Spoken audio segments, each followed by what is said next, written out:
Hello everybody! Today we're going to talk about how we experience reality. And we actually don't experience the truth of what's going on. Instead, we are experiencing our thoughts and emotions about what's going on.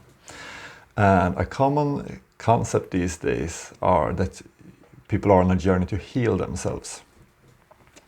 And the words you use to explain your reality will change how you experience that reality. So for example, when you use the words heal, there is a premise that's automatic in that relationship to the life. And that is that something is wrong, something is broken, and it needs to be fixed. Sort of like when a car breaks down and you need to fix the engine to make it run again. There is a status quo place where the car is running and that's how it's supposed to be, and now something is wrong. And perhaps you're experiencing depression or some kind of physical problem, or something is wrong with yourself, or perhaps a lack of confidence or a lack of self-love. And you want to fix that situation.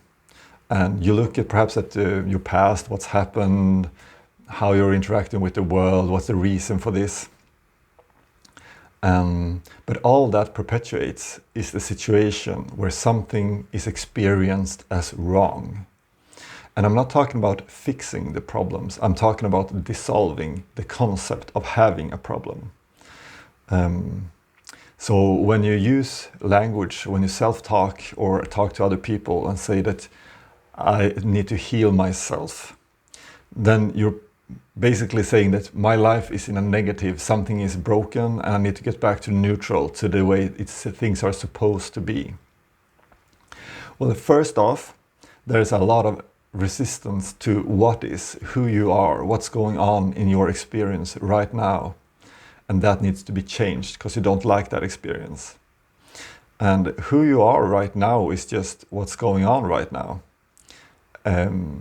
With the attempt to fix that, you're actually just having a dialogue with yourself, saying to yourself, I am wrong right now. I'm not worthy of attention. I'm not worthy of being here. It's not enjoyable. It's not nice for me to be with myself. And instead changing the language to a path of self-exploration. Change it to a path of exploration, of curiosity, of being interested in yourself, and be curious what's going on, how you're reacting, how you're interacting with other people or circumstances. Changes the dynamic to a place of love, interest, curiosity. And instead of using this premise that something is wrong, you're just assuming that you're interested in yourself. The path of what you may do might be exactly the same, but the starting point is completely different. And when the starting point is completely different, you experience life in a completely new way. So, just doing something simple like that, like switching from I'm broken, I'm not who I'm supposed to be, to who am I, what's going on? Be curious, accept yourself. Perhaps you wish you were more extrovert, interested in talking to people, but perhaps that's not who you are right now. Perhaps that's not your needs right now. Stopping and being present with, I actually want to be quiet right now, or I don't want to engage in that, or I don't want to quit my job right now, even though I'm miserable. Perhaps that's not what the most pressing concern for you right now. Perhaps it is something else. And discovering this and allowing life to unfold switches from a struggle with life, trying to fix life, instead to going with the flow of life. And living with ease, living with acceptance. And the switch will naturally occur to increase your self-love. And what do I mean by that? So, love is actually presence. And let me explain that to you. So imagine that you're newly in love with somebody and you're with that person. you're really present. You're not thinking about something else. Perhaps there might be fear or doubt or a feel that you need to perform or be something for that person. That might distract you from being completely present. But the feelings of love, the feeling of attraction will bring you very much into the present, and it's very interesting to be in the present moment. And imagine being in love with yourself. How present you would be, how interested you would be with everything that's going on with yourself. And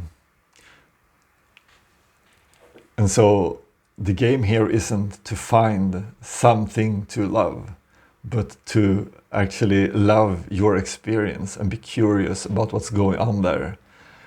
This will naturally draw your attention and experience and presence really strongly into the now. You want to be right here, what's going on. Even just doing something mundane, something you do every day, will be interesting because you're with the experience of love. And love is presence. It's really simple when you get into it. So when people talk about, I need to increase my self-love or I need to love myself, and I think there are thoughts that will make this. But the funny thing with thoughts both create a problem and then offers a solution. So for example, you feel that you don't love yourself properly, and then there is a thought that, but perhaps if I met a really attractive person who said that I was amazing, then I would love myself, or then I would feel love. But the solution is only created by the mind, who also creates the problem.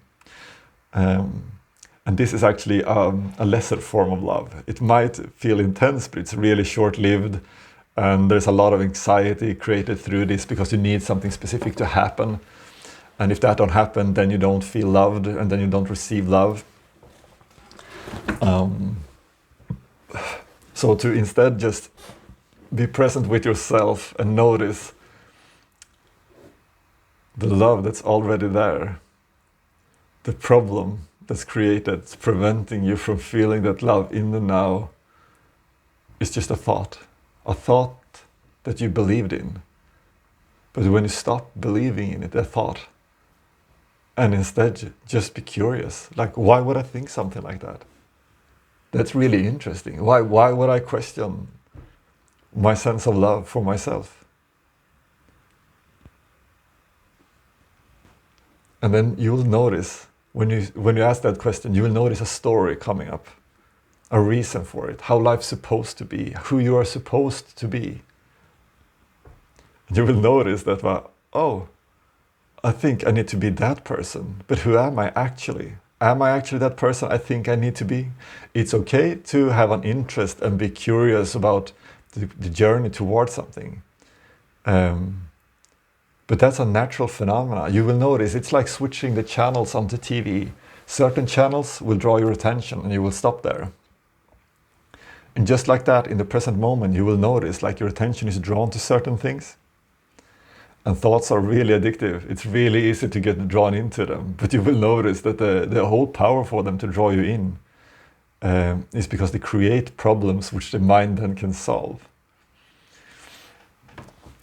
So instead, just relax. Observe yourself. What's going on? Look 2 seconds in the past. Look what happened. Like, oh, I seem to want to be sitting here. Perhaps you're bored. You don't know what to do. No, perhaps you want to sit here and be bored for a while. And then you will notice, you will start to do something. Something will come up. And then you will do that. It might be super simple. You might go to the bathroom, you might make yourself a sandwich, you might go for a walk, you might call a friend.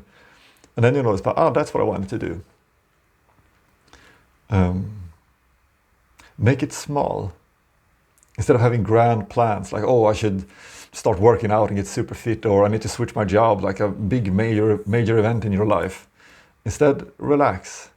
Look at the small things. Let it grow. Don't rush ahead so much.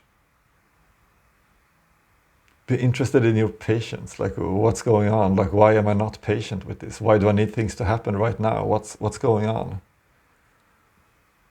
And this curiosity, this way of exploring yourself, noticing who you really are, is instead of comparing yourself to others. You can see people, this is so common, we all talk about comparing yourself on Instagram or social media, but we don't realize that, or oftentimes at least, it seems like people don't realize that this is what they themselves are doing. It's easy to talk about other people, but realize that like all this drives who you should be is a comparison to somebody else, and they look like they're having a good time, so perhaps I should be like them.